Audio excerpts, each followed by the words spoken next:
What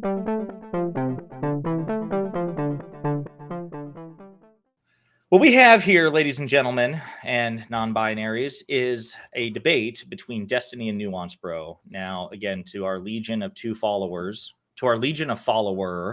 singular, Destiny is obviously a very, very successful, very famous Twitch, YouTube political streamer he vacillates between neoliberalism and progressivism, but he is certainly of the left. We will not relinquish him. He is ours. No matter how hard he tries to escape, we will always drag him back towards the left side of the force. Facts. And then on the other side, you have Nuance Bro. Now, Stax, are you familiar with Nuance Bro? Not too much. You've sent me a couple things. I'm not too familiar with his brand of conservatism. It definitely seems aggressive. Are you familiar with his content?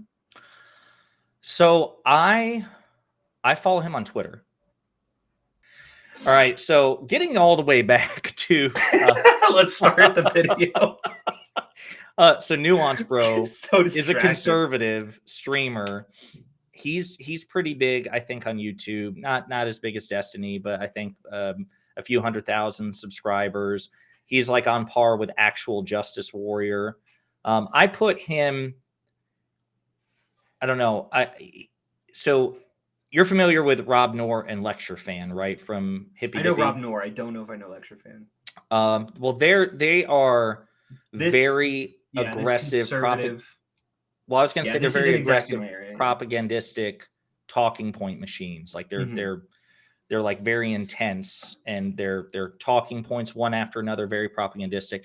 I put Nuance Bro and Actual Justice Warrior kind of in the same boat, where they're not as aggressive. They're more bro-like, like, hey, let's, whatever, we'll chill. I'm not going to be as in your face. But they also regurgitate a lot of right-wing culture, war bullshit, and just reflexive defense of Republicans. So I'll leave it to you to judge how you think he does and how his demeanor is. I got this about is a live watching. Have you watched this already? I got 5 minutes in, and I'm like, hey, we should probably cover this. And so I backtracked. Beautiful. So Destiny actually put out the video today. I watched maybe 5 to 10 minutes of the modern day debate version as this was streaming live. So again, it'll be interesting to see what happens. I think it's about an hour and 20 long. I'm going to speed it up to 1.5 maybe. Now Destiny is always at 1.5, so that might not work, but we'll see. And then of course, if either of us have anything to say, I will pause it if I see something on my end, and then you can let me know if you want to pause it on your side to interrupt if you've got something. So yeah, absolutely. Let's get started. Yeah. Biden's record. And 1 second. Damn, what was I doing? I accidentally closed this out. Whoa. You don't have to yell. Jesus. Share tab audio. Okay. I'm going to all right. Only countries open in Europe. A lot of people are. Andrew Tate. Is it loud? Not for me. That's fine. Okay. Yeah, a little loud. It's about as loud as you are. So you were traveling there. You were quiet a little bit. It's a little quiet. No, quiet it a little bit. Sorry. Quiet it. You're asking me to quiet it. Correct. Reduce the noise. I'm not asking you. I'm commanding you. My bad. I apologize, my liege. Mark there. Traveling there during all this stuff. How much? No, you don't have. No, you can't. No, you can't, because anytime people have gone to look for election fraud or look for voter fraud, they either find none or they find Republicans doing it. Okay? They have more. Oh, I should tell you. Okay. Yeah. I forgot. I do have some connection to this. Okay. That's to my own horn. But this debate was announced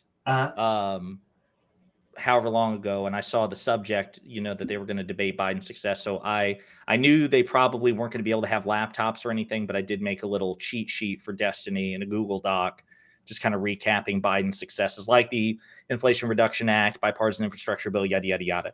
So I'm hoping that he busts some of that knowledge out. And the fact that he just dunked on Nuance Bro about how Republicans are more likely to commit election fraud, it makes me think that the knowledge I imparted will make an appearance.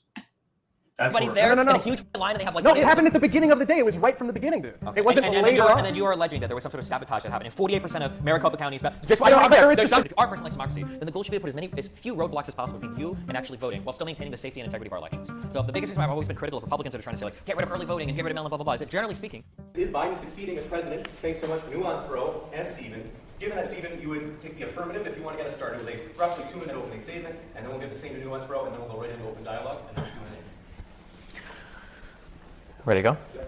Yeah, I would say that insofar as Biden could be expected to succeed, I think Biden has done a pretty phenomenal job in office so far. I think his domestic agenda, passing bipartisan bills, has been really good. He delivered on an infrastructure plan in 1 year that Trump couldn't get done in 4, despite having a historically divided Congress. I think that his foreign policy has gone pretty well so far. The Afghanistan pullout was rough, but he got it done. I think that our presence in getting NATO to support and reaffirm Ukraine and the support that we've given Ukraine has been a phenomenal job on his part as well.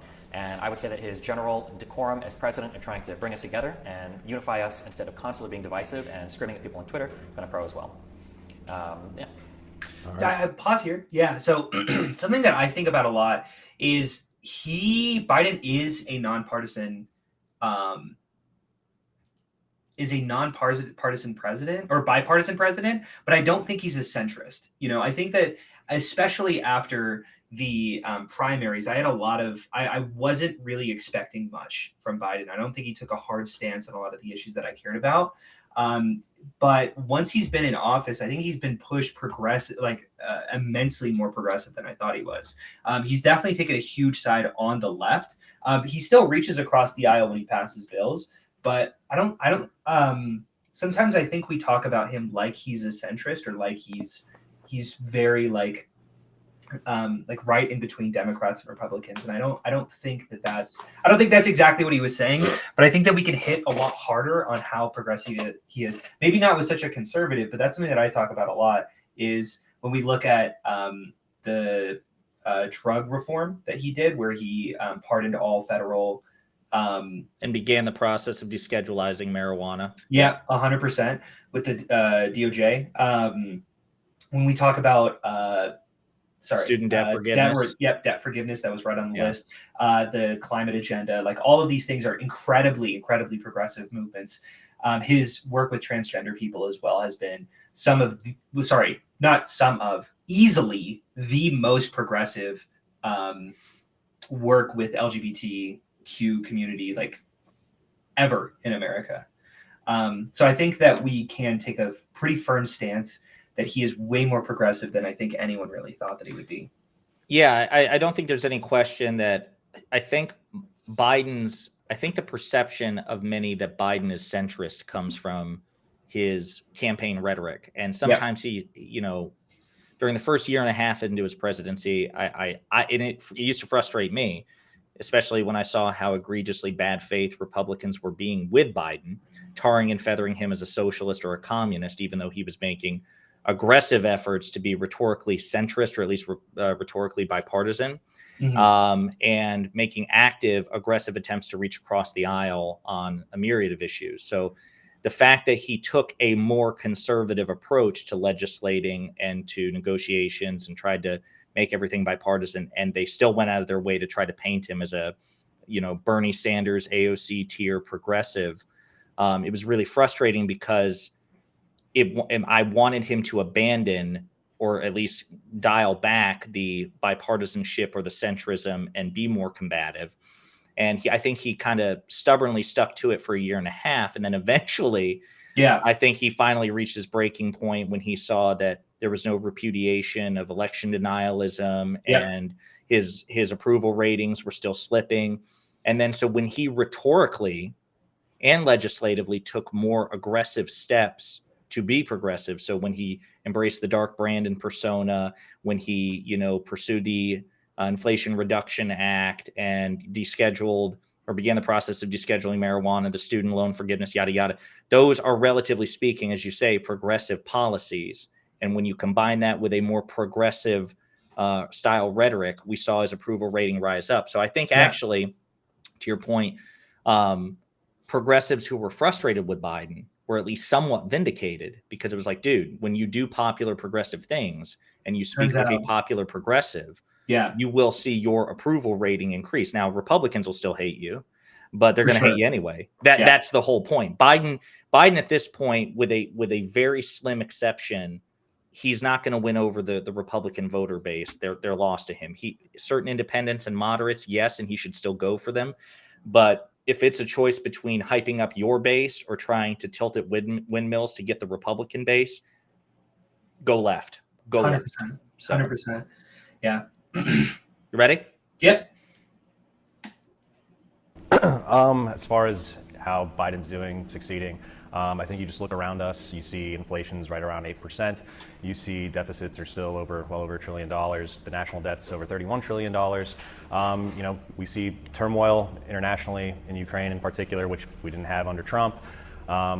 And, you know, domestically, I mean, for the legislation that he's passed, the Inflation Reduction Act, which doesn't actually reduce inflation, it just continues to rack up spending, and actually breaks some of his promises to not tax those making under $400,000 a year. So I don't think things are going too well under Biden's America, and the people tend to agree, when you look at the polling, that they're not happy with the state of the economy under Biden.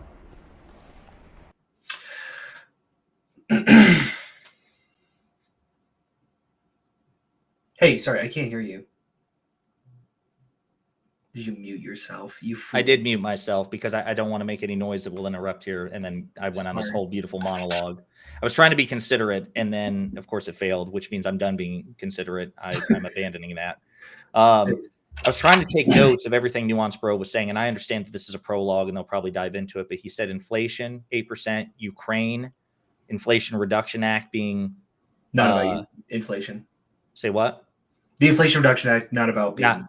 Then saying that Biden walked back his promise on taxing people under 400,000. Yeah, I'm not familiar with that promise. Did he promise anything about that? No. Was it not about increasing? Like, you know, let's steel man Nuance, bro. He obviously wasn't saying that we wouldn't tax anyone under 400,000, but increase taxes about 400,000. That's accurate. I think that's what he said. But and they may get into it, but I don't know of any tax rate changes on individuals or households with that make less than 400,000. So I just want to make sure inflation 8%, foreign unrest with Ukraine, the Inflation Reduction Act not addressing inflation adequately, and walking back his promises not to tax people who make less than 400,000. Yeah. Something worth mentioning that I do see conservatives do a lot is they always point to the $31 trillion deficit deficit that we have. I remember someone, you know, the biggest Trump guy I've ever met in my entire life, who was like, Biden just passed $31 trillion. You know who passed $30 trillion? Like Donald Trump. Like every single president has contributed to this deficit. Like it's such a weird attack when it feels like this is just sort of what happens with government spending. Yeah, Donald Trump contributed more in a 4-year period to the national debt than any president in at least in modern history, and perhaps all of history, even as a percentage point. $8 trillion, right? And not all of that was COVID spending. There was at least, he was deficit spending like a mother. And then he also did, $2 trillion worth of tax cuts. Then came the COVID expenditures. And yes, that they were bipartisan. But as we often do, everybody blames, good or bad, the things that happen under a president on the president. And to be fair to Trump, and I'll give him credit for this, Trump was actually a vocal supporter of robust COVID stimulus. Yeah. He was the one pushing. The CARES Act. Yes. Yeah. Now, I don't think it was because out of like a genuine benevolence. I think it was because he saw it was an election year and he saw that he was, in deep shit. But sure. But I mean, it was still the right thing to do, even if his motives were probably sinister. Yeah, when it comes down to, maybe this is a bit of a hot take, but when it comes down to politicians acting like very selfishly when it comes to the policies they enact, That's something I don't really care about. Yeah, Honestly, I don't care. Whatever gets you elected, like I understand, like whatever your motives are, I'm not here to be your friend. I'm here to get whatever the fuck is on the table that's best for me, and that's all I care about. And I think you could make an argument that it's not a politician's job to do its best for the country, but to listen to its people. I think that's an interesting argument. We can definitely walk through that if we want to, but I'm definitely privy to that. Like I think that's like I think it depends on I think it depends on the style of leadership. There's this idea of like delegate versus whatever, the idea that one you're supposed to be basically just a blank slate for your electorate and you go in there just to parrot what they want. And then the other notion of leadership is, you articulate a vision, and if they support you, they elect you, and then you make the decisions. That's the representative republic angle, where it's not a public referendum. You make the decisions. In order to be reelected, you should probably make decisions which are popular with your constituency, but you're not beholden to them necessarily, because if they have a problem with it, in theory, they could just vote you out. Blue Collar says, how's it going, guys? Nuance Bro was a right-wing talking point machine in this debate. Has he come out as a full Republican yet, or is he still playing the independent that dislikes both sides? I didn't know that he styled himself as an independent, and from what I can tell, I haven't seen that much of him, but like definitely doesn't seem like an independent to me. No, I mean his points. I mean, he just gave the preamble, and it was stock right-wing talking points, but I haven't seen. I want to give the devil his due. It's entirely possible that in this debate, he does better, but I have little faith because I see him on Twitter. I follow him on Twitter and try to poke at him on Twitter. To no avail yet, but we shall see. I poke too many people on Twitter. I've been blocked by like so many of these big Twitch voices. It's crazy. Christopher Rufo blocked me, which I took that as a badge of honor because that dude, he is just not a good person. He's like one of those not good people. Yeah. Yeah, for sure. I mean, I don't want to use salty language, but he's like not a good person. Like, excuse my French, but like, I don't know about him. No, I do not know about him. I agree. All right. You got one ready to open dialogue? Okay. The first thing on the Inflation Reduction Act, I don't believe that increased the deficit because I think that was matched with spending cuts, right? I think the Inflation Reduction Act wasn't increasing the deficit at all, the budget deficit. I think it was paired with all the spending necessary. So over 10 years, I believe it was projected by the CBO to do something like 90 billion over 10 years, which is 9 billion a year, which is nothing. Sure, but I'm just saying it didn't increase the deficit, right? Because part of his goal with it was to make sure that it was paired with the budget cuts so that it didn't actually increase the deficit. It's arguably as close to like deficit neutral as you could probably get. Yeah. Well, that's cool. It's not increasing the deficit. He did bring the deficit down.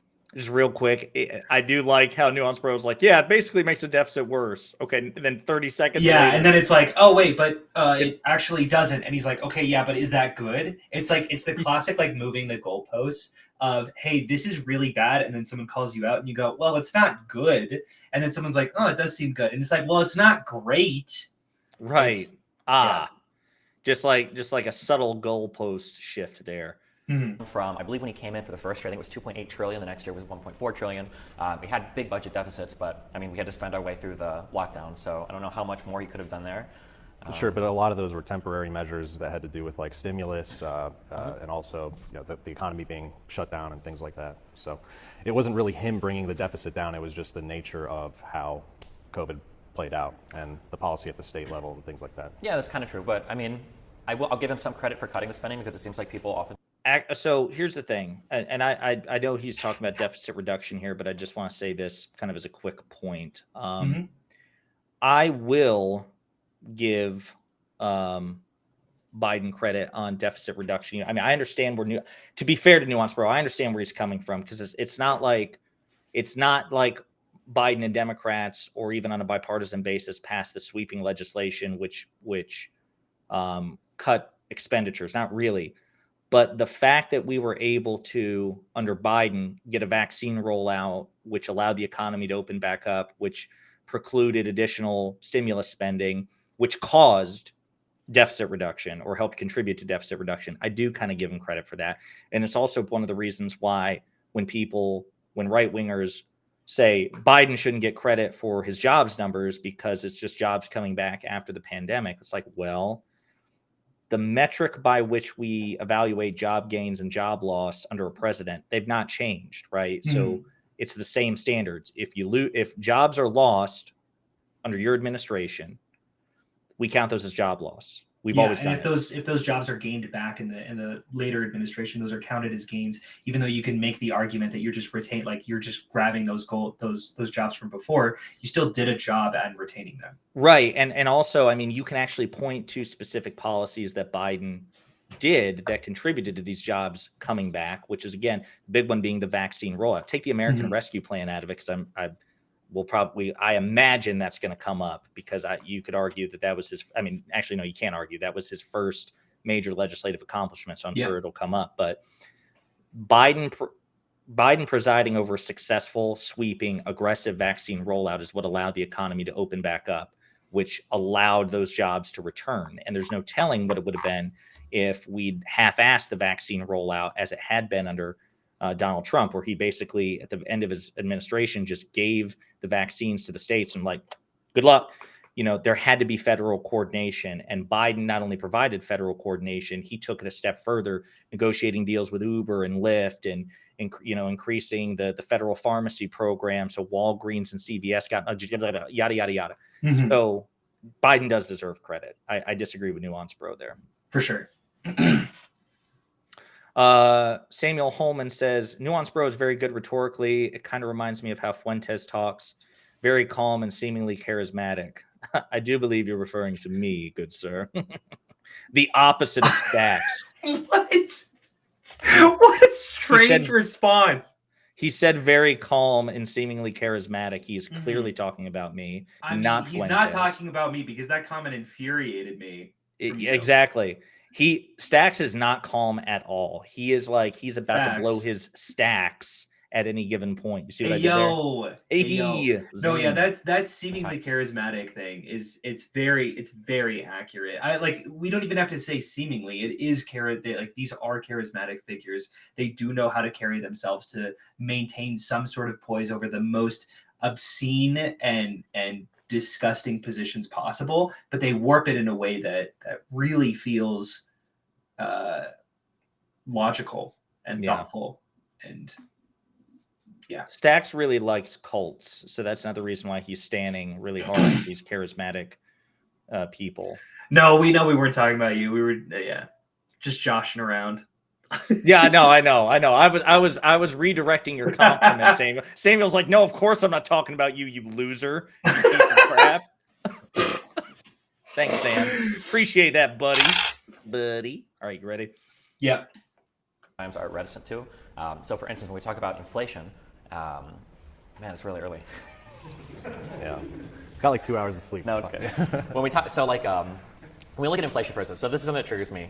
People will be critical of everybody for spending, because everybody wants to claim the other guy spends too much. When they get in office, they spend like crazy. But it seems like Republicans are especially prone to this.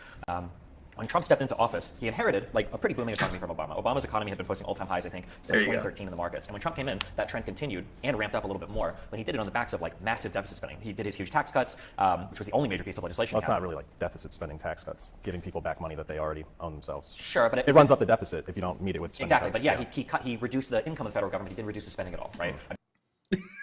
It's not like deficit spending. It's only deficit spending if you don't also. If you don't make cuts. Well, he didn't make cuts, so it is deficit spending. 100%. It's so frustrating. This mind warping, mind gymnastics idea of technically this isn't spending. We're just giving the people back their money. It's such a twisting of words whenever it's your candidate versus the others, and it's. We're using the same definition. These people are clearly not using the same definitions throughout. No, not at all. And I do like how Destiny pointed out that, because again, a lot of conservatives do this. They pretend that when President Trump was elected, that he stepped into this blank slate and there was no economy at all. It was either terrible or it just didn't exist. And he built the whole damn thing from scratch. It's good that Destiny's pointing this out, because the reality is Trump's best metrics were basically continuations of Obama era trends. Now, in some cases, like the stock market, for example, there was an uptick, right, under Trump, where the the trajectory increased somewhat, but it didn't happen in a vacuum. He inherited an excellent economy that Obama had to rebuild from the Great Recession, triggered by George W. Bush. So that's the other thing. It's like you mentioned. You used a metaphor earlier about building something, or you said something earlier. But anyway, I'm co-opted here. It's the equivalent I don't know of. what you're referring to. Say what? I don't know what you're referring to. I use this. Well, metaphor? you said something. I'm sure it was brilliant. I'm sure it was. No, very it wasn't. thoughtful We and... can't even remember it. I'm about to make it so much better. I'm actually about to add some brilliance to it. Okay. Yep, it was such a pedestrian metaphor that neither of us can remember it exactly. Yeah. But I'm about to add some polish to it.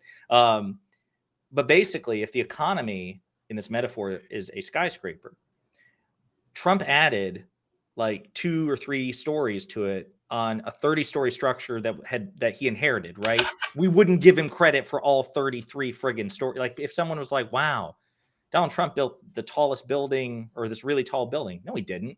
He added some shit on top of it. The 9/10 of it was built by the guy before him. And then he was actually on site when the whole thing collapsed, you know? Yeah. So which credit where credit was due, you know, for 6 months, a year. That's right. Or so, you know, he didn't topple that entire thing down. Yes. So yeah. Congratulations, 100%. Mr. President, if you're watching. 3 stories. Yes. Yes, that's right. For 3 weeks, the economy did really well under Trump.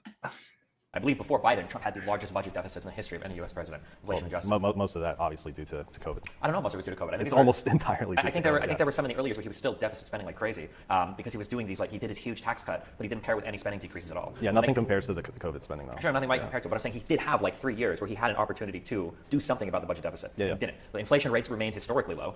His spending was insanely high, and then towards the end of his term, obviously the coronavirus picked up, but the idea that like Republicans try to throw the deficit at or inflation or whatever at Democrats when they have every opportunity to do something about it and they don't, because Trump did nothing to deal with inflation, right? Because he wasn't seeing it in his administration yet at all. Not necessarily. I mean, inflation's not just a function of the amount of spending that the government does or the amount of money out there necessarily. It also has to do with the supply, like the actual supply of goods and services, production. So production was cut massively.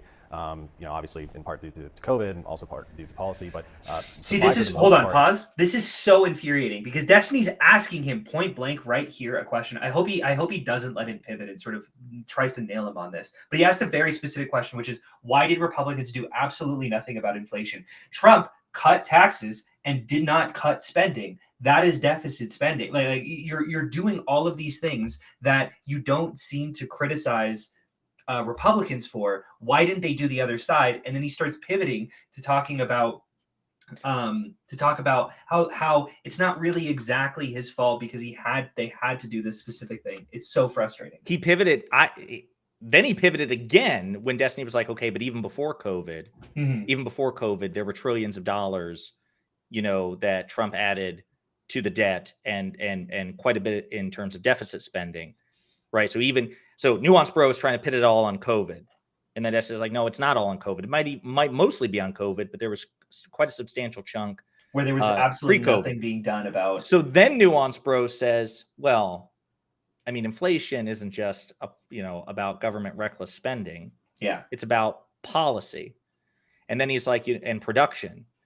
Yeah. And he was talking about how production, struggled, but that wasn't Biden's fault. Production dropped. Like the country was experiencing lockdowns under Trump, not Biden. Production declined under Trump, not Biden. It actually came back up under Biden. So it's like you pivoted twice, maybe 3 times in that exchange right there. And it's like Destiny's chasing him down. It's like he's constantly like check. It's the most infuriating part of a conversation sometimes is when a person doesn't answer a direct question. But he's given the game away now. First, it was Biden's responsible for inflation. Then it's increasing deficits and yada yada yada.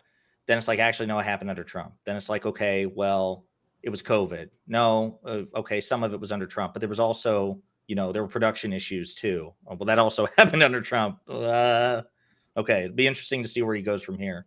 Yeah. In the early days of Trump was actually good. Like we didn't have a lot of problems, supply chain issues, things like that. So inflation was the early days of Trump. Hey, the first 2 years we didn't have major production issues. What? No shit. I mean, like, Yeah. what are you comparing it to? Biden hasn't had early pre-COVID days. All of 100%. Biden's presidency has been in COVID either recovery. exactly, through COVID. So yeah, this track record is absolutely insane to pivot against these two presidents. Let's see. Blue Collar says you got to get a scoreboard up and track how many times he pivots. That's actually going to be Stax's job. Stax is going to be my Vanna White. Okay. Your what? Vanna White. Okay. Again, Vanna White. You're is 11. This a reference that I'm so Vanna White is a reference to I almost said Jeopardy, but that's not right. What's the letters? Wheel of Fortune. Wheel of Fortune. I've never seen it. She's the one who touches the letter things. Oh, sure. Yeah, you're Vanna. So you're going to be doing the scores. And then Samuel says, I appreciate the response, boys. Love the streams lately. I'm trying to get more people to watch y'all. Turns out everyone I talk to is just bored by granular political conversations, unfortunately. That's why we try to add some flair to it. Yeah. I appreciate that, though, so much. Thank you so much for watching us both, or, mostly me, and then I guess Ruminate whenever he's No, I mean, it is. Listen, Stax is basically the main draw here. I'm his sidekick. I'm Rum 1 and 8. I feel like you're never going to get over the fact that I embarrassed you. He talks shit about my username all the time. In front of like 2,000 to 3,000 people, and I don't think I don't think he's gotten over it. Yeah, but what is Staxioms? Nobody knows what the hell Staxioms is. It's a merge of Stax, which is a Magic the Gathering reference, and Axioms, and it's about how we can learn philosophy from the small, nitty-gritty parts of our lives and how it can influence our decisions. Moving on. If you just watch my TikToks, you totally understand this reference, but I guess not. I think that's fine. Mute. I'm not upset. I watch your TikToks. Why would I be upset? I watch your TikToks on mute, and I see your follower count continue to lap mine, and it's just like fills me with burning rage. Just to watch my cute face. Yeah, I appreciate that. You're just eye candy. You have nothing else to contribute. Kept down for most of those years, even though there was a lot of record spending and things like that. Yeah, I agree that inflation is like a multifaceted thing, but for a lot of the supply chain issues, like a lot of these are international, right? It's not like only the United States is experiencing inflation related to the supply chain issue. I'm pretty sure this is like a worldwide problem. I think even China, even to today, I think China's still taking like pretty insane measures for locking down whenever the coronavirus happens. Sure, but their inflation's like 2-point-something%. It's not as crazy as ours, and they didn't have the issues at first of all, they produce everything, so they don't need to import the same amount of stuff like we do, and we had all the backups at the ports. A lot of that had to do with really bad logistics policy that the federal government could have been more involved in and actually managing, but they were like, oh well, that's LA's issue. We can't really do anything about it. I think a strong leader, an effective leader, could have taken charge and actually, even used the bully pulpit, or they have connections at local levels and state levels to get things done like this. Because this is not just an issue affecting the port of Los Angeles. This is affecting the nation. Realistically, I don't know how much the federal government could have done to step in and just like alleviate the port issues. Honestly, even literally just talking to leaders and saying, hey, why do you have this limit where you can only stack shipping containers X yay high when we know you can actually do way more, and this would help alleviate a lot of pressure. Or even divert ships to like. So I'll be honest with you. I don't know. Weird gripe that comes out of nowhere. Well, I was going to say I don't know a lot about this particular. I mean, I remember seeing the headlines about various ports of entry, major ports, especially on the West Coast, being backed up. I do remember that. I don't remember to what extent the Biden administration was involved or not. I thought the Department of Transportation was playing a pretty active role in trying to increase funding and resources to get those ships unloaded. But you know what I do find hilarious? I like how Mr. I assume conservative or independent libertarian, however chat says he styles himself, is saying that a really strong, effective leader would bring the federal government into local port. Like, interesting how that works. Yeah, interesting. 100%. You want the federal government nowhere in sight until you do at the last second, and it's a Democrat, and a Democrat doesn't, bring the and full suddenly weight the government's not involved enough. Right. It's almost like I'm starting to think that maybe this guy's just a contrarian. Like, it doesn't matter. Like, if Biden had left it, well, it's a state and local issue, man. We respect the separation of powers and, blah, blah, blah. If Trump had done that, that would have been like, well, listen, you know what? It's really good that the federal government doesn't get involved with things it's really not, in a position to. It leaves it to state and local government who have a much better understanding of what's going on the ground. Then Biden does it, apparently, which that's taking him at face value, which I don't even know if we should do that. But do you remember anything about? I don't remember anything about the ports of entry, honestly. So is this a supply chain issue? Is that the fact that I missed this? I think it was both a supply chain issue and a manpower shortage of people like to service the ports. I think it was a combination, if I remember correctly. Of sure. So both this of is those a things. market issue, and I don't know. I'm not familiar with this story. I don't remember this occurring. Well, then I guess we'll go on. But if you want to be the fact checker and Google minimize Pornhub and Google, I was just straight up gonna type minimize Pornhub into my Google search. All right. Yeah. Like, it was just a matter of stacking more containers on a ship. That was a huge part of it. Absolutely. That was a huge. No, not on ships, in the actual storage areas of the ports. That's why there was a huge backlog in the actual ocean. And it's the federal government's responsibility. It's the federal government's responsibility to tell a shipping container company how best to stack their containers. What a strange and bizarre gripe to have from a conservative. It's something that irks me to no extent is people treating Biden like he's an authoritarian or dictator when we live in a fucking democracy. Like federalism doesn't exist to these people. Either Biden is far outreaching the steps of what a president should do, or he's just fully he's not engaging in the local capitalistic structure of some ports of some companies that operate like shipping container companies. Is that what this gripe is? Yeah, it's interesting because I find that conservatives have like mutually exclusive positions on Biden's authority at any given time. It's Schrodinger's authoritarian. That's what we're going to start calling it. It's like whether or not Biden's an authoritarian, I mean, he is and he is not simultaneously. You got to look in the box first. Yeah, exactly. So he's a commie socialist, fascist dictator, god emperor, also dementia-ridden and addled and enfeebled, and he doesn't do enough, but he does way too much. But he does too much in a not enough kind of way. That's the thing about Biden that's really frustrating. Exactly. Yeah, exactly. It's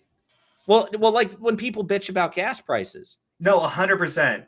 100%. There's 1,000 things that I'm thinking of right now. Like, why didn't Biden abolish the police? We hear from the progressives, or it's almost infuriating to talk to people who just simply don't understand federalism or like the role of what a president is. Well, like even nationalizing, like I hear people say this all the time. Why doesn't Biden nationalize X, Y, and Z? Congress has to authorize it first. Like anytime that like big examples were like when FDR federalized, it was a company, the New Deal. Yeah, and he had to have congressional legislation. And also, to be also fair, I'm sure there were times that FDR exceeded congressional mandate because that's just how FDR rolled. Man, he was just like, I'm going to do this. Doesn't matter. But I mean, like, times have changed since then. Biden does not have the constitutional or legal authority to federalize anything unless, again, Congress passes a law enabling him to do so. And then when he does slightly like overreach, like you saw with the student debt forgiveness. Like the judicial system is right there saying, hey, that's a little too far. We're gonna cut your power a little bit here. That needs to go through Congress. And that's why Hillary Clinton should have won in 2016, and everyone should have voted for Hillary Clinton in 2016 because, again, ultimately Can I tell you something that will probably make you hate me? No, you did not. Did you not? My biggest regret of my life. Oh yeah. Yeah, I voted Jill Stein in 2016. I did. I was like a bleeding heart socialist, the most aggressive, like anti-war. Yeah, no, I know. Listen, this was 6 years ago. I feel like you just cost us democracy, and you just lost a friendship too. I definitely live in one of the reddest states. I live in such a red state. Here's something that did influence my decision. I will tell you that if I lived in any like state that like any pivot state or anything like that, I absolutely would have voted Hillary Clinton. But I live in the reddest state. We didn't even have a Democrat I can't even look at you. I can't even look. Did you turn off my camera as if that's how? I turned off my camera. No, you turned off your camera so that you can't look at me. Yeah, you don't deserve to see me. How do you think? Shut up. Turned up. Shut up, Jill Stein supporter. True. God. That was the idea that I had, that it was like, hey, listen, I live in a red state. It's never going to flip. We didn't even have a Democrat run for Senate. With like Why would they? They know you wouldn't vote for him. They're like, what the hell? This kid won't vote for me anyway. Unbelievable. Exactly. Even Samuel's done advocating for this stream. Yeah, I mean, the amount of times I point to specific things occurring where they're like, "Whoa, why did this happen?" Almost all of it is like pivoted right on the fact, like why did Roe v. Wade get overturned? Hillary lost. Literally, that is because Hillary Clinton did not get elected in 2016. Like, there are so many points as to like I can point to as to why insane, terrible things occurred, and it's because of you. 2016 election. It's because of me. Because of me. You and Brianna Joy Gray are monstrous. Wow. Yeah. I felt like a shiver down my spine. As well you should. Wow. You are the BJG of this stream. That hurts. Good. A little bit. Good. It should hurt. Are you kidding me? That's great. I can't believe you publicly said that to our Legion. I did publicly say that. fans. This was 6 years ago. I was way like completely uninterested in the system. I felt like nothing could ever possibly get. I don't know. I was on a deep end. I was going through my socialist arc. Well, I'm going through a betrayal arc right now. You initiated it, so thanks for that. Yep. Let's continue. Where to put the actual shipping containers. So I'm curious, what percentage of like all of the backups you think was contributed to by not being able to just stack boxes high enough? There's no way it's hard to actually put a number on something like that, but that was a huge issue initially, and then they actually did roll back that rule, and then there was like train logistics, there was trucking logistics involved as well, and then they also had to divert some of it to like the port of Long Beach and other ports throughout the United States. But yeah, I mean there was a lot of issues that the federal government could have absolutely, and the Biden administration in particular, could have gotten a lot more involved in when it came to logistics, and they just weren't in the earlier days. Yeah, I mean especially from a Democrat leadership, I feel like the Democrats are more likely than not to get involved at the federal level if they have the ability to. The idea that it was just a simple aspect of them saying like, hey, I need you to logistics better. I don't know if I'm buying that one. I do know that when it came to logistics congestions and everything, one of the big issues was, especially during the coronavirus pandemic, you had like this huge transfer of people from spending to services to spending almost exclusively on products because things like restaurants were shut down, people weren't traveling as much to go out to eat. And one of the big early contributors people were saying to inflation was that even if you're not spending as much as you were prior to the pandemic, now all of your spending is going into goods, like importing stuff, buying shit. And there was just no possible way. I don't think a speech or a tweet by Biden could have like magically fixed all of the logistics like hangups that we're having in relation to the unprecedented amount of goods we're shipping into and throughout the United States. Yeah, it was also hours work. There was like certain rules, I think, set by the union or something that worked there as far as how many hours they could work and how many people could work on a certain shift, operating the cranes and things like that. So that was another contributing factor. What do you think of? What is he advocating? That like people should just, while a global pandemic happens, just force your employees, like while a union is occurring? What is Biden supposed to be doing in this instance? Is he supposed to?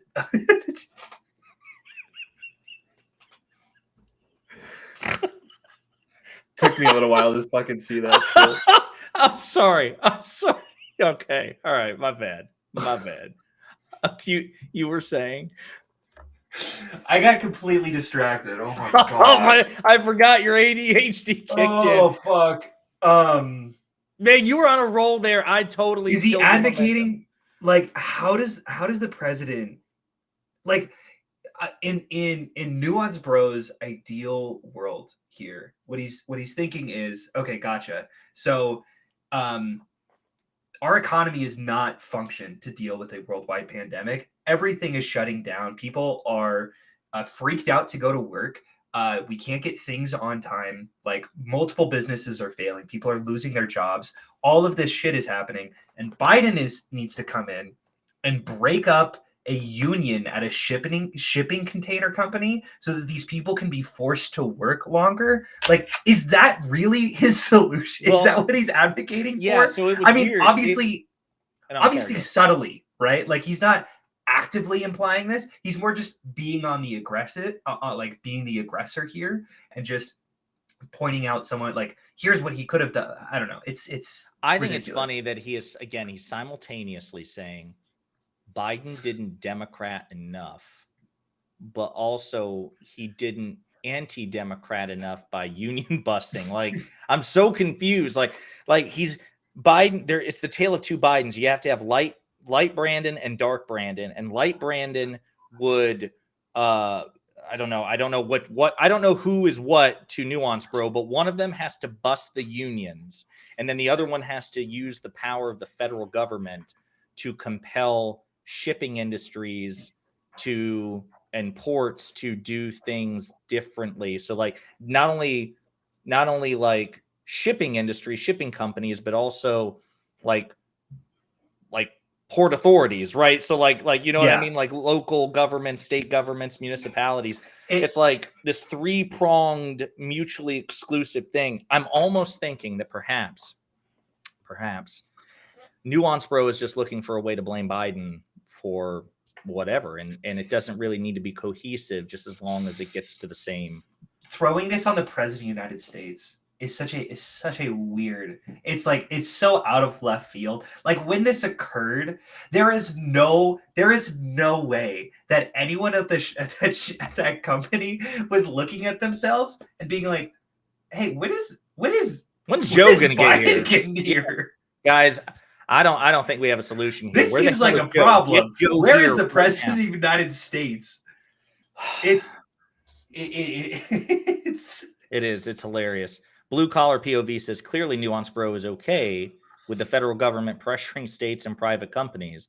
I'm sure he'll hold that standard with something like vaccine mandates. Good call. Absolutely. Well said, sir. True. Well said. We're going to put this up here. Yes. I forgot I can do this. So now when I want to read a comment, or when we want to read a comment, we can do this. That's pretty neat. That's I gotta look at all the kinks and how the features. Yeah, I need to look at all the kinks of how this works. Stop it. This guy. Are you ready? Mm-hmm. Of Biden breaking his promise not to raise taxes on people making under $400,000. I think he still reiterated that promise for not doing it under. It was $450K, I think, right? Something like that. Yeah. Wait, has he yet? Has he what? Has he raised taxes on that? Under the Inflation Reduction Act, yeah. How did the Inflation Reduction Act raise taxes? So if you look at the JCT, right, it's either JCT or JTC, I can't remember. It's basically like the tax version of the CBO, nonpartisan, supposedly nonpartisan governmental group, and they determined that the Inflation Reduction Act actually raised taxes on those making $450,000 on the revenue side, basically saying that it disproportionately affects those on the bottom side, like people making under $450,000. Disproportionately affects how though? Like so it's not just a matter of tax rates, because obviously tax rates weren't physically raised, but when you're raising revenue, that money comes from somewhere in the economy, and they're saying, based on their analysis through the various measures of revenue raising throughout the Inflation Reduction Act, that it disproportionately affects people making under 450 or whatever the number is. Yeah, I guess it would depend on where you're getting that money from, but I mean, like almost anything. So I know a lot of the Inflation Reduction Act had to do with stuff related to energy. Almost anything related to energy that you're increasing or getting more revenue is probably going to pause this real quick. Because this is such a disingenuous gripe here, because Biden made it clear. Yeah, okay, I'm not gonna decrease taxes on people under the 400,000. Apparently, I don't even remember this promise, but he did. He said that I do remember him repeatedly during the campaign, and then really throughout his entire presidency, that he would not raise taxes 1 cent on anybody making less than $400,000. Yeah, and then Destiny points out, hey, it doesn't seem like the tax rates aren't increasing for those under 400,000. And he's saying, oh, well, technically, if we want to look at who invests in solar power, those tend to be rich people. So if you subsidize those specific solar power industry, what you're technically doing is helping out the rich who are above $400,000 disproportionately. Like it's such like a weaselly way of looking at subsidies and taxes to say technically this person it feels so weaselly. Yeah, so I mean it's kind of like I wonder if that logic would apply. I'm thinking like Trump's trade war with China, for example. All right, different context, but the idea like every economist under the sun with which I am familiar has made the case that Trump's trade war with China actually hurt the American consumer. 100%. And who does that disproportionately affect? Every single time. Right. I doubt Nuance Bro would and like concede to that. When we talk about literally any Brit like sanctions that Trump encouraged on like all like so many different foreign countries, immigration reform, as if immigration is one of the biggest boon to economies, and when you shut down immigration reform, who does that disproportionately affect? It's like it's that's technically that's a tax on poor people.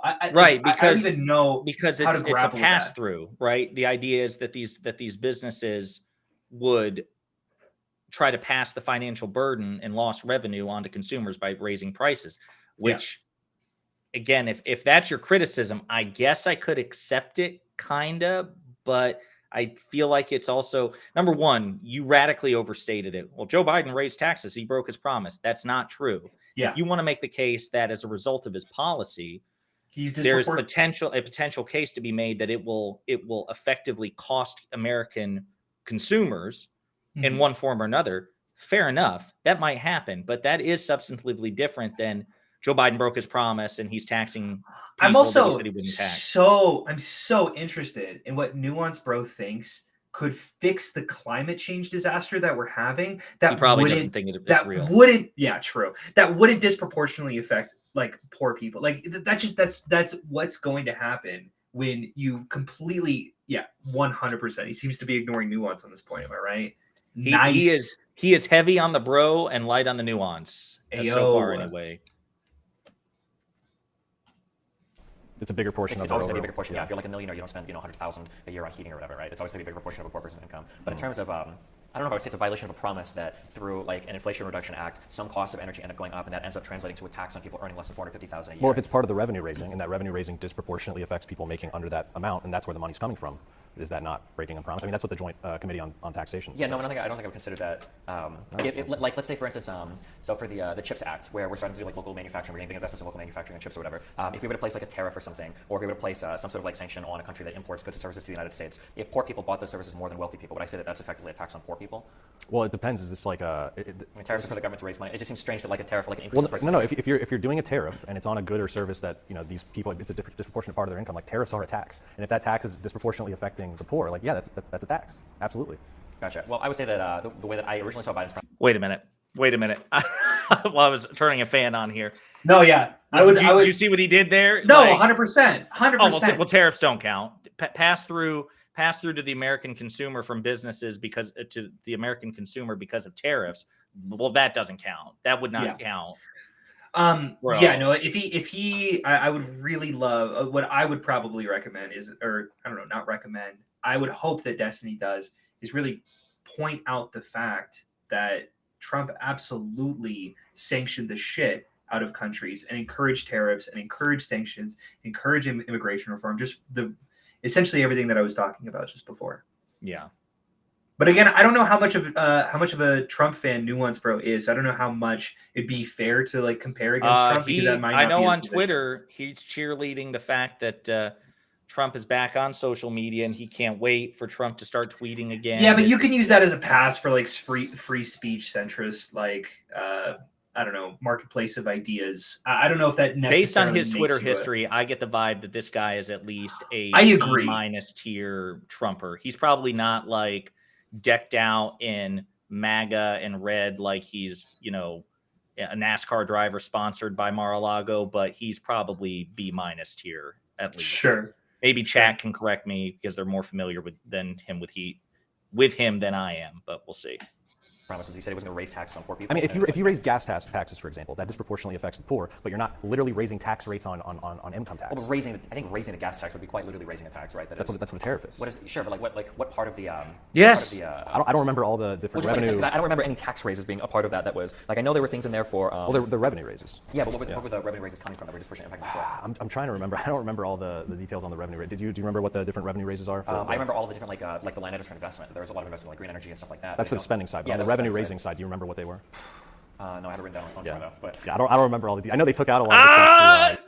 Yeah, as soon as you start asking questions, then like you brought this up, bro. No, he just did a shout out to my list. He's got it written on his phone. That's my list, baby. Hey, yo, yeah, nice. But did he ask you for that list, or did you just sort of supply it? You're like, hey. Oh, I supplied it because I knew he's debated Nuance Bro in the past. That I've seen one debate with Destiny and Nuance Bro, and to be honest, I thought Nuance Bro did extremely well in that debate. I was kind of shocked by Destiny's performance like 2 years ago.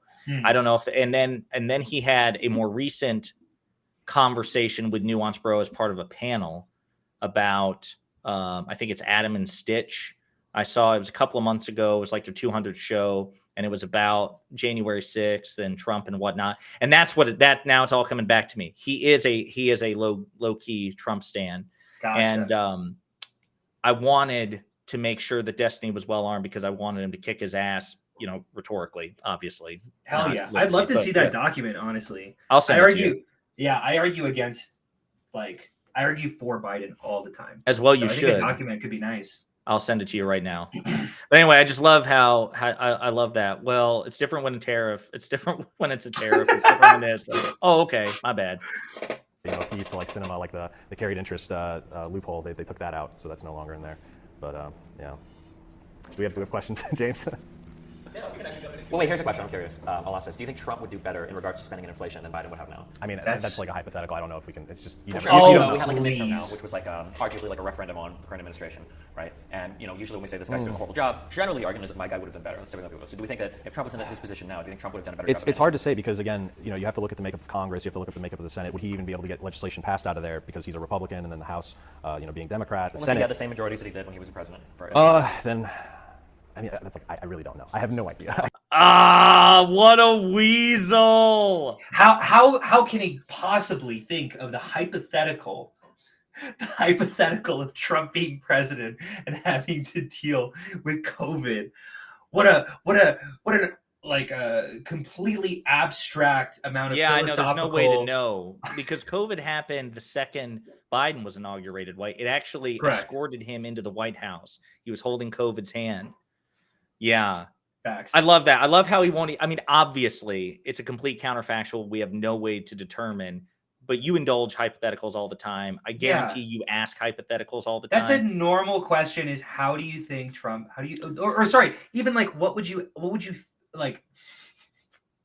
I don't know. That's such a fine thing to ask. And it's such a common tactic to engage with hypotheticals, but one that the outcome to, you just sort of say, well, that's hypothetical, man. I deal with facts. I'm more of just like a strong thinker, and I don't deal with those sort of abstract philosophical thoughts. Okay. It's so bizarre because even the qualifiers, like you can tell, okay, my guess is, I'm not a mind reader, but my guess is Nuance Bro knows that Trump didn't get a lot done even when he had congressional majorities. So he's like, well, I don't know if he could get anything done with, Democrats. And comparing records, it's not even close. Well, but even then when he was like, I don't know, I don't know if he could get anything done with Democrats in Congress. And it's like, dude, actually Democrats were willing to work and did indeed work with President Trump during an election year, during a mismanaged pandemic, even though it gave him political victories. You know who got the credit for the 2 COVID stimulus bills that were passed under Trump? Trump, because he's 100%. The president. Yeah. Democrats went along with it anyway, because say what you want about Democrats, they're certainly not perfect, but they are the morally superior party, and they are willing, I would argue almost too much, willing to sacrifice political expediency for the sake of doing the right thing thanklessly. And we can only look... Yeah, we can look at Trump's last year as proof of that. So number one, that's bullshit. This idea that Democrats wouldn't work with Trump. It depends on what he wanted to do. Stimulus, yes. Tax cuts for poor and middle class people, yes. Now, if what he means is, well, I don't think, Democrats would have, passed tax cuts for the rich for Trump, then no, he's right. But that's a stupid thing to do anyway. So then Destiny's like, okay, well, no, actually, when he had the Republican majorities that he had when he was first elected, because he still didn't get a lot of shit done, even with that. 100%. And I'm going to definitely disagree. I don't know if you were saying that the Democrats maybe shouldn't have voted for Cares and Heroes. No. That was they should have done that because there were lives on the line. That was an example 100%, of where political expediency would have been really bad. But I also think that when stakes are nowhere near that high, Democrats have a bad habit of being like Charlie Brown with the football. going and, and Republicans are loosey and they constantly take the ball away. Like Democrats are too eager to negotiate in good faith with Republicans, even though they know Republicans generally don't negotiate in good faith themselves. COVID was an extenuating circumstance where Democrats did the right thing, even if it risked giving President Trump 2 political victories because there were lives on the line, like a bunch of lives on the line, millions of lives on the line. I will say, listen, as much as I dislike Trump, putting his signature on the check is kind of fucking hilarious. Do you remember that? Like, did you get the check and it like no, name? That was super messed up. But the reason that here's my thing. At the bare minimum, bare minimum, Democrats should be willing to do anything that a Republican does, or at least reserve the right to do it. So Biden should put his face on the American Rescue Plan checks. 100%, that would have been so good. Biden should have put his, like, he should have sent out a sticker in the mail when gas prices were falling, for 90 days. I did that. He should have sent out Trump stickers in the mail when gas prices were going up, pointing out how it should have been Trump looking really stupid, pointing and being cross-eyed. And the caption should have said, "Hey, I inked a deal with OPEC earlier in 2020 that caused OPEC to slash production by like 9 million barrels a month or whatever, which caused low supply." Like, you'd have to fit it, you'd have to phrase it right. But like Biden should be willing to do some of the shit that Trump did because Trump broke the decorum and it was effective. That's what I'm talking about. You just gave such a visual and visceral hypothetical that I was so involved in that world that I started loving Biden even more when you were describing. Like, that would have been so funny, good. I love it. Republicans would have pearl clutched over it. Oh yeah, cry me a fucking river. Like, absolutely. They pearl clutched when he said, "Hey, isn't it not great that a lot of Trump supporters still deny the election?" And they're like, "Not all Republicans." I'm like, "Hey, he definitely made it clear that it wasn't all Republicans." He put up a disclaimer in neon behind him. And he was like, he said, "Not all Republicans. I'm criticizing very specific people." And they go, "Literally half of the country? Are you kidding me?" Yeah, and he's like following it up with, "I literally don't mean, or I don't mean literally half the country." So you mean half the country? No, As it like, are we talking about Trump's rhetoric on Democrats anyway? Like, no, I hear you, buddy. Absolutely fucking ridiculous. Blue collar POV says he's too afraid of answering the questions as to not upset the grift. He'll hit the left with power punches, but pulls his punches for the right. Won't even hypothetically criticize the right. Well said, my man. That's unfortunately how a lot of conservatives are, if not most, if not all. I would imagine so. I would Biden imagine speaks a lot about the deficit. He talks a lot about it. He's like every president talks about the deficit. Trump didn't do anything. He never talked about the deficit. He spoke about it, but he never did anything about it. Right? Well, you said talked about. Sure, but I mean, like, when Biden hasn't really done much about the the Inflation Reduction Act, though, at the very least, that was a bill that was paired with revenue-raising mechanisms. It did basically nothing. It's not going to make a blip in the deficit whatsoever.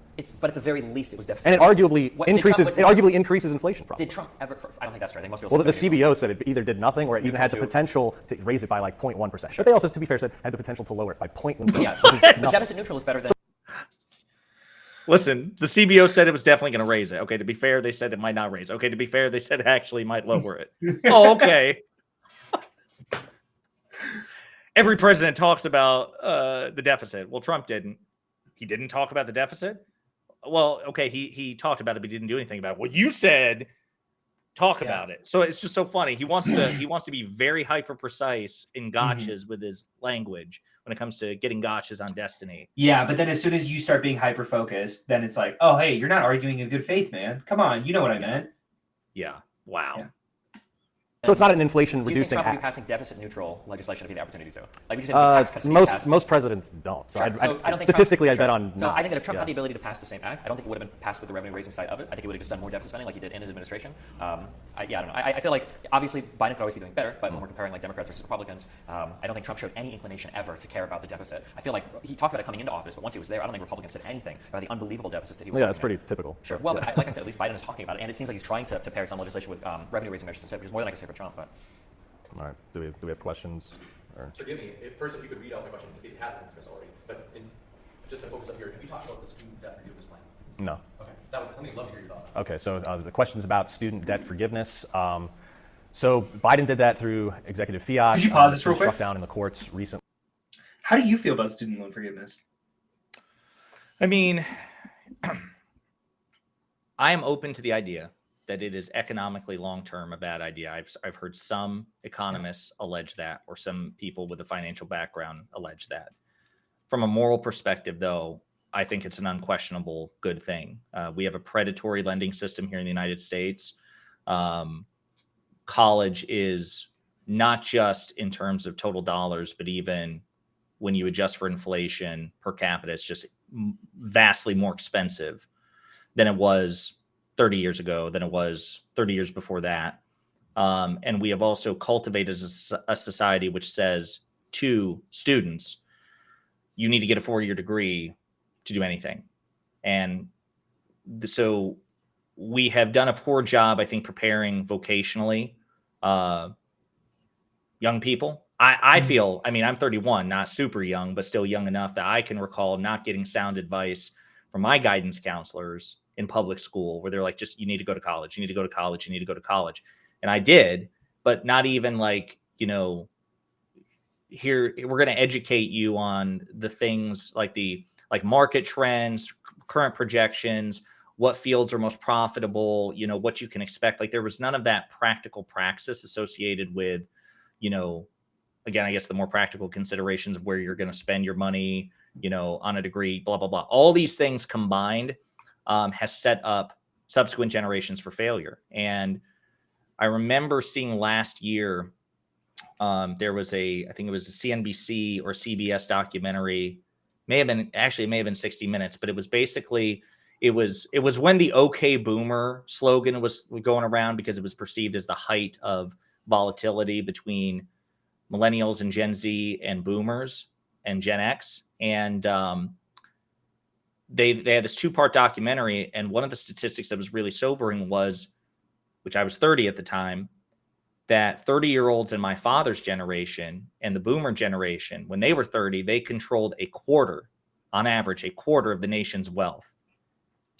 And now 30-year-olds control a fraction of that. Right. So to me, it's almost like, I hope this isn't clip chimped, but to me, in terms of being a moral good, and perhaps economically complex, it's like reparations. I 100% support reparations as a moral good.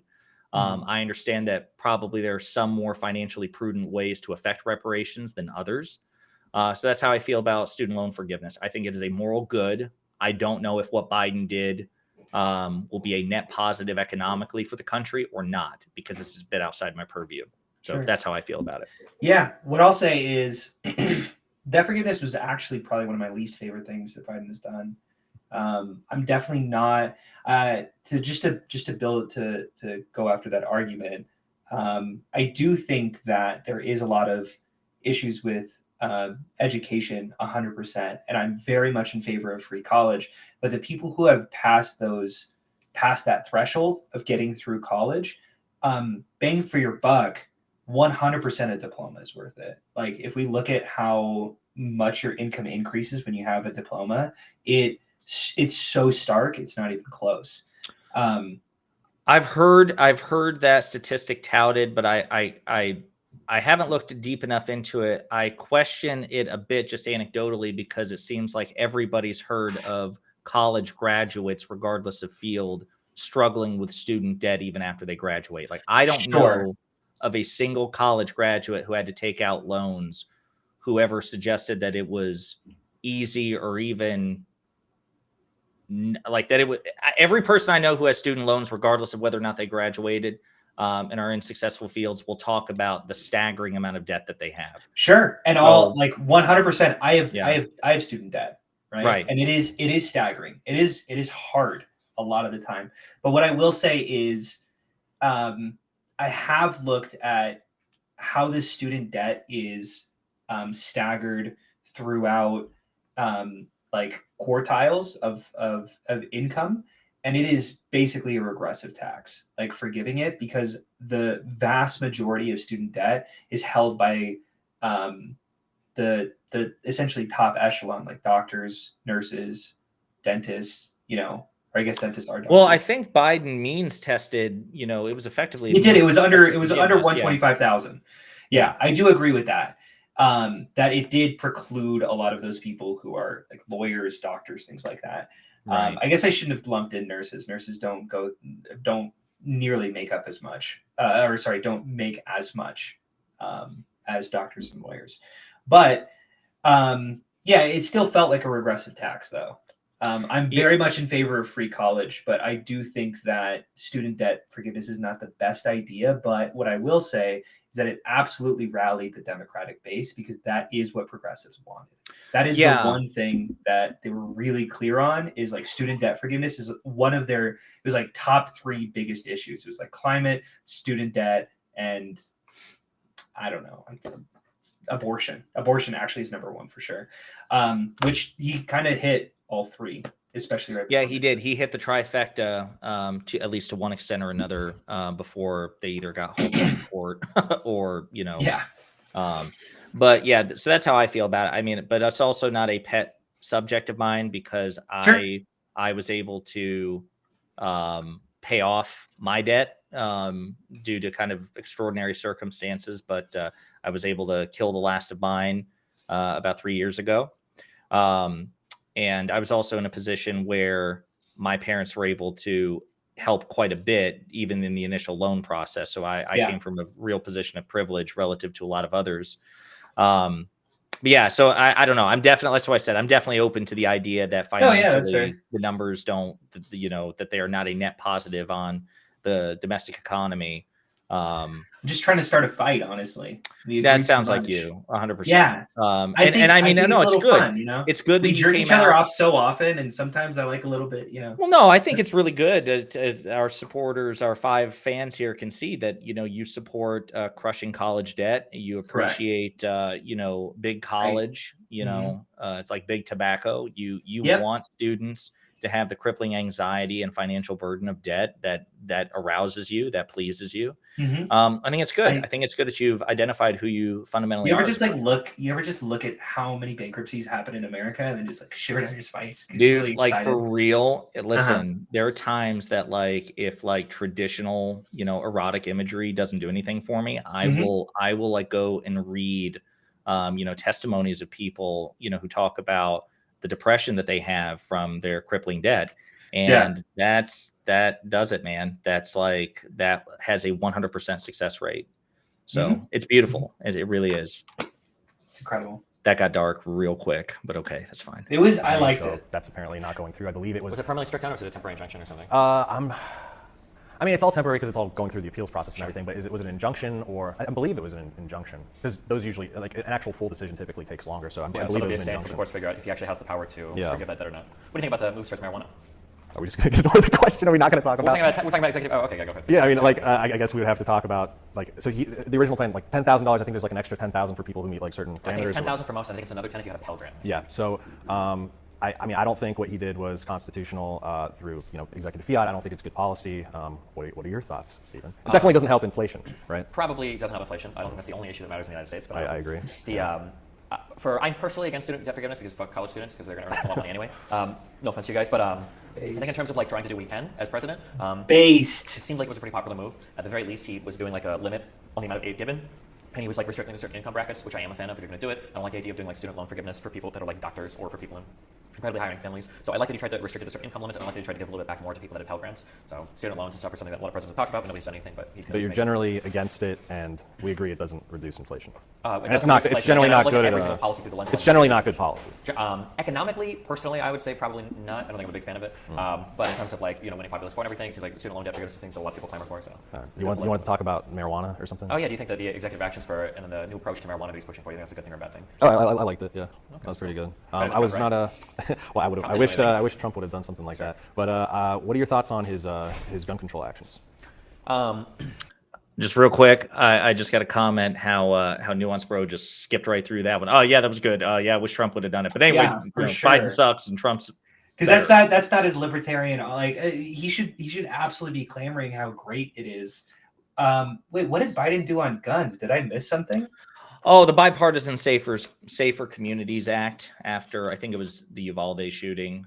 It was the biggest piece of, I mean, I don't begrudge you for not remembering it because in my opinion, the media just skipped right over it, but it was a bipartisan piece of legislation that Biden got passed.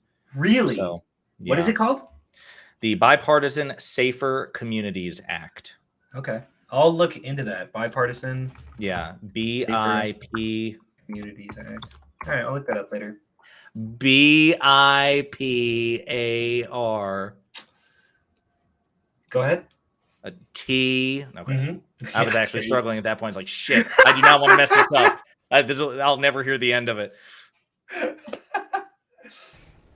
I'm not a big fan of gun control generally, but yeah.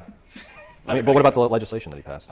Which one are we? The one that actually made it through the House and the Senate that even some Republicans voted for. Which, do you remember what the particulars were of it?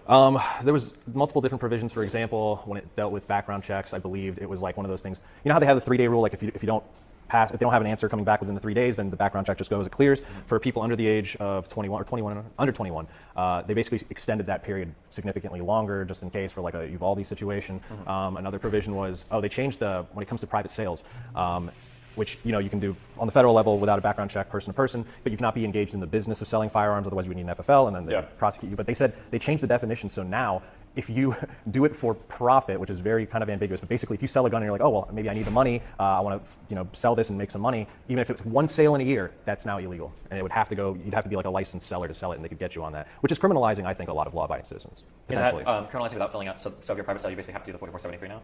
You would have to be an FFL. Like, there's not even. I don't even think there's a process in a lot of these states that don't have private party transfers that involve going through an FFL like California does. I don't even think that process is necessarily there for a lot of private sellers. And they're saying you have to basically be an FFL if you're going to be engaged in the business of selling firearms, which means if you sell one gun even for a profit, potentially I believe that's how they're interpreting it. Is that concerning to you? Sounds base. I feel like one of the criminalizing law-abiding citizens who, I feel like one of the big because they're not changing the law. You could still sell private party transfer, without a background check. But they've got this weird interpretation. It's like, well, if you do it for profit, like if you post like, hey, I just made $200 and I bought this originally for $200 less, like you could be criminally prosecuted. I'm guessing they're having trouble closing the private sale. Maybe I'm not understanding, but essentially they're trying to close the loophole that you can basically just sell a gun to a friend and that's fine. Like you don't have to go through any like legal authorizations. I'm not well. Yeah, so the Bipartisan Safer Communities Act is not one that I'm particularly well versed on either, because it was kind of sandwiched in, or actually it preceded, if I remember correctly. Not only it happened after the Uvalde massacre, and then it was right on the heels of it was the CHIPS Act and the PACT Act and the Inflation Reduction Act. And gun control is just not an area of law or an area of policy that I'm particularly well versed in.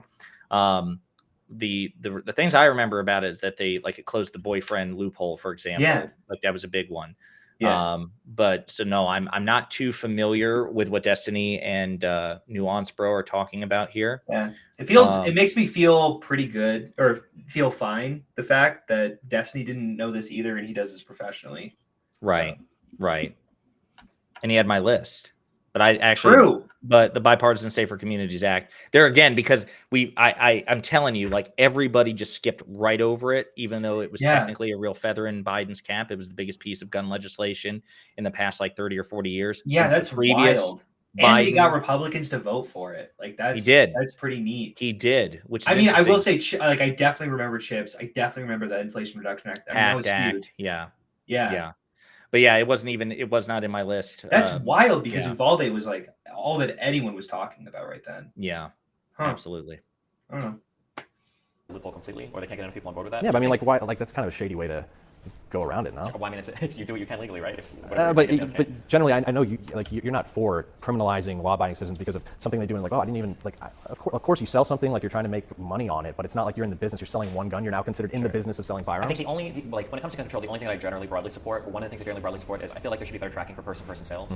If they can't mandate that an individual citizen fills out the ATF forms to actually do the sale for the federal background check, then I mean, like finding other ways to kind of like hamper those transfers, I think is okay. I'm trying to think like how many people are negatively impacted in the United States because they're trying to sell a firearm that would get caught under this. I feel like it's pretty low number. Well, getting caught, so that's the issue. It's getting caught, right? So there's plenty of people who sell firearms every single day in this country without a background check. How many are caught? Like, I don't know. But like the problem is, you can sell privately without a background check, right? Yeah. There's also like there's other federal restrictions in place. Like you can't sell.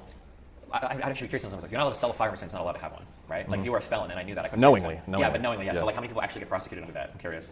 Because like to prove somebody. I mean, how many people get prosecuted just for lying on a background check form of 4473? Basically none. Sure. It's very few. Even though they always cite the crazy number. Oh, this many people got denied a background check, and this is how many lives were saved. It's like, no, they don't even prosecute any of these people. Well, hey, but at least if you fail, you don't get the gun, right? Well, a lot of those are initial denials. They're not necessarily actually prohibited people. So this is like a prior restraint on exercising a fundamental right. Sure. I'm generally in favor of like the sides coming together and doing some type of bipartisan gun reform, but it seems like everybody has like big asks that the other side is unwilling to listen to. So I don't know, the gun reform stuff for me, because Democrats tend to focus on things like rifles, and then Republicans... Which is stupid. Yeah, and then Republicans don't really want to do anything, which I think is also stupid. I feel like closing the private seller loophole, I think is good. I think everybody should be required to federal background check. I think it's fine.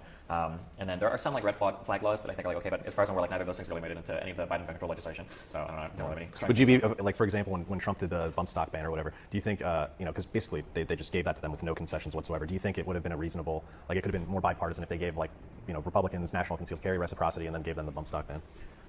Maybe, but if you're is that something you would be a fan of? Well, I mean, if your own Republican president is gonna do gun control, I mean, why would you give anything if he wants to give it to you for free? You know? I agree. Yeah, I think that everybody's so freaked out by because that came off the hill of the Vegas shooting, right? Where people were like, yeah, fucking ban it. So, yeah, I think that there are, like I said, I think closing the private sale is good. Closing that loophole. I would say, like, don't be so strict on things like silencers and stuff. It's really silly, like how crazy the federal government is. I know that a lot of state governments, and I think, are starting to get challenged. Like, I think New York had their, basically, like, their pistol ban kind of, like, thrown out, right? Well, they had a carry ban thrown out. They basically had their May issue regime policy that dealt with good cause thrown out. That was under the New York State Rifle Pistol Association v. Bruin case, which is now pretty much rolling back, like, every pre-existing gun control law throughout the country. A lot of states are which is, because they changed the standard now. It's now, like, a lot of lower courts were doing undue burden standards, but now the standard they're going with is it's basically text history tradition, which is what Clarence Thomas put out, and because he wrote the decision, and that's like the strictest. It's even crazier than like strict scrutiny. It like goes beyond that, and like these localities and states are having a hard time actually justifying any of their laws because they can't find an 18th century like time frame justification, because that's basically what they have to go back to. Yeah. I don't have a lot to say on that because again, I'm just the Bipartisan Safer Communities Act is just not one that I'm well versed in. For sure. And, I'm not like a gun fetishist, but I will say, just as talking about Clarence Thomas's judicial philosophy about how it's even stricter than strict scrutiny, and you have to cite like an 18th century obscure piece of legal precedent, even about contemporary firearms that they had no idea about. Yeah. That it's just to me that's such it's so illustrative of the of how ridiculous originalism is. I mean, and that was actually something that was brought up by I want to say it was either right before or right after the Dobbs decision. May have been right after, when actually it was right after when Senate Republicans had testimony in front of the Judiciary Committee, Senate Democrats had testimony in front of the Judiciary Committee for people about the effects of the repeal of Dobbs. And they were talking about how Justice Alito and Justice Thomas and their, originalist judicial philosophy, how ridiculous it is to, refer to periods in time and keep that as the gospel when, suffrage hadn't happened yet and slavery was the norm. And, interracial marriage was not only illegal, but like it was considered such a social taboo, like a heinous crime, right? And here you have this philosophy endorsed by a Black interracially married Supreme Court justice, and the point was made, like, Justice Thomas, if we're frozen in time in 1842, you might as well just retire from the bench, right, and divorce your wife. So it's just kind of funny to me, like this, how Nuance Bro is referencing this. It's just this weird sort of celebration by Thomas of a time in which he would not have been able to marry the woman he loves. He would not be able to be in his current position as one of the 9 highest justices in the land. And he certainly wouldn't be, in a position to write, legal opinions that would be considered gospel from coast to coast. But he wants everybody else to live in that time frame. So it's just and funny to me. what I'll say is that the originalist interpretation, like the judicial originalist interpretation of the Constitution, is a very, very convenient position to take when it comes to gun regulation, when guns were basically just a completely different weapon than they are now, like undeniably. to. I mean, for various, they were also fresh off the heels of a. I mean, you could almost make the argument that the founding fathers wrote the Second Amendment under duress or from trauma acquired from the Revolutionary War. From fighting a fucking monarchy, right? And then also the fact that there was no real standing army at the time, so state militias. That's how the Continental Army was formed, and that's probably what they thought the American Army would be, is just militia. Yeah. I actually argued with a guy on Twitter today. I'm not kidding. You should check it out. Where he believes, you never know with these people. I'm always inclined to believe that they're being insincere trolls. I always ascribe to malice instead of stupidity when the actual quote's the other way around. Yeah. But he was like there are a lot of Second Amendment absolutists out there, people who say that they are absolutists, and there's some.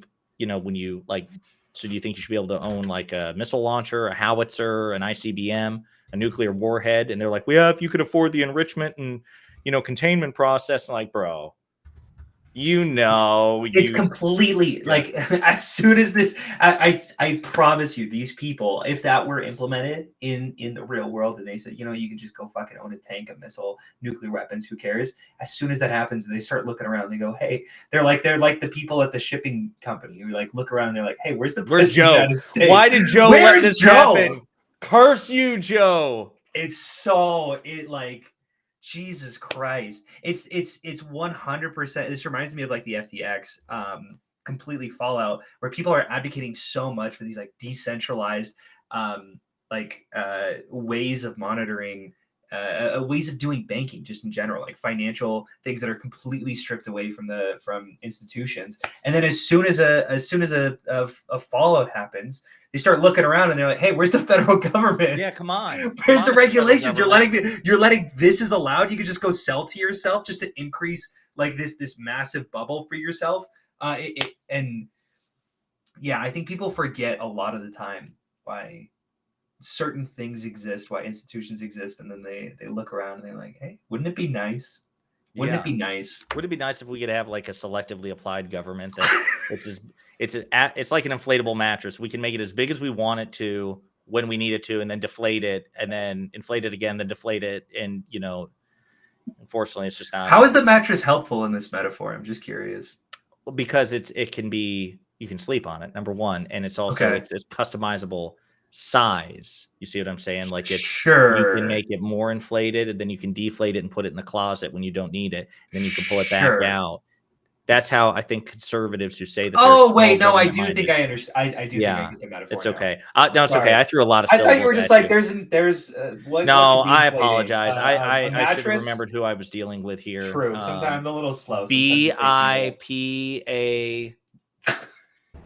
James, anything? Yeah. In addition to if anyone else has any sort of conversation fodder, in particular, can be specific questions, please raise your hand. Otherwise, I do have one online. There's a question. Yep, absolutely. And then if you guys can repeat the question, it's a question for Nuance, bro. You described the Inflation Reduction Act's deficit reduction as practically washed, and they were doing practically nothing. The Congressional Budget Office looked at the Inflation Reduction Act, and they found it reduced the inflation by $238 billion. That was the. So I'm curious, who's wrong here?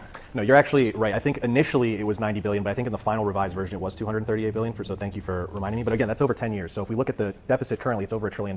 So basically, over 10 years, that would be $24 billion a year. So basically, in the grand scheme of things, in the wider deficit, it's basically nothing. I mean, what's 23 billion? It's $23 billion per year. Honestly, I hear $23 billion. You know what I think? Chump change. Now, yeah, you told me about that. It was funny. So Stax told me about a time. Was it Bezos? It wasn't Musk. It was Bezos, where he offered you. It was $22 billion. Mm-hmm. And I went at that party, and you were like, "What, bro? What do I look like to you? Huh? You were offended. Do I look like a peasant? Yeah. I think if I remember correctly, you said that you just tore up the check into confetti and threw it in his face. Mm-hmm. I said, "Fuck you, man." You dabbed on him and just. I'm better than this. And then I went to Musk, and then he sold me Twitter. It was incredible. No, it would be run way better if you were in control of Twitter. But yeah, I just love that. Okay, you're right. Deserves it. It doesn't. It doesn't add to the deficit. It does decrease it. You're right, by $23 billion a year over 10 years. Yeah. Gotcha. Oh, okay. Yeah. What is that out of a trillion? Is that 2.3%? Yeah, so it's really not much at all. It's basically nothing. No, it's not 20%. Over 10 years it is. The deficit on an annual basis is over $1 trillion. So 23 billion annually, that would be 2.3%.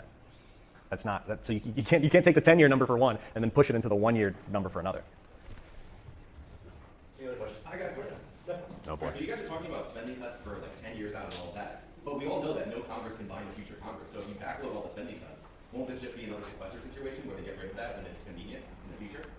Yeah. They're spending all the money now. I feel like we have a really you want to good- restate the question? Oh yeah, sorry. So the question was like, you can't really bind Congress to future budget cuts. They could theoretically like roll back on it later if they're negotiating some other piece of legislation or whatever.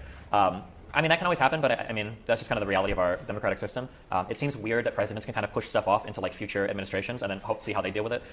Like arguably you could argue that the Afghanistan situation was kind of like that, where Trump had like pushed off that leave date until like after he was either out of office or in office a second time. And there's a lot of weird games you can play there, where it's like, well, if I get back, I can change it later. If I don't get back, then whoever's there is kind of fucked.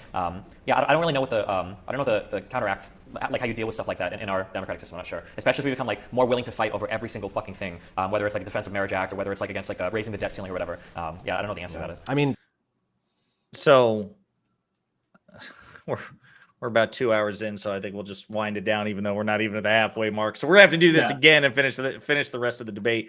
I do want to say it is funny. I love how Destiny slipped it in there, kind of apropos of nothing, but two major issues with the Republican Party. Number one, Republicans, the withdrawal from Afghanistan was the beginning of the end of Biden's popularity. That was when we started to see a decline. And it's important to me that everybody remember, and everybody make a point to make other people remember in public settings, that Biden inherited a commitment to the Taliban from the Trump administration that was conditional, that they would not kill American troops, they wouldn't attack American troops, but they had to be out. And that was a commitment made by Trump and left for Biden. And Biden, not only that, but Trump withdrew U.S. forces from 12,500 down to 2,500. So Biden had fewer than 3,000 troops in Afghanistan as the country was rapidly collapsing. And so it's very important. I'm glad he threw that in there. I'm also glad he threw in that Republicans played chicken with Democrats last year over the debt ceiling, which, if we didn't raise the debt ceiling, would have caused the United States to default on its loans, which would have been not only a domestic economic catastrophe, the likes of which we'd not seen at least since the Great Depression, at least, and maybe even greater, but it would have had a global economic catastrophe because the United States is, we're the reserve currency for every nation on the planet. For sure. So I like that, Destiny took the opportunity on two different major policies to talk about how Republicans are reckless and they kick the can down the road and they're willing to drag things out. I like that. So any final thoughts? No, you have so far? No, I appreciate this. I think we'll do this again next week, probably.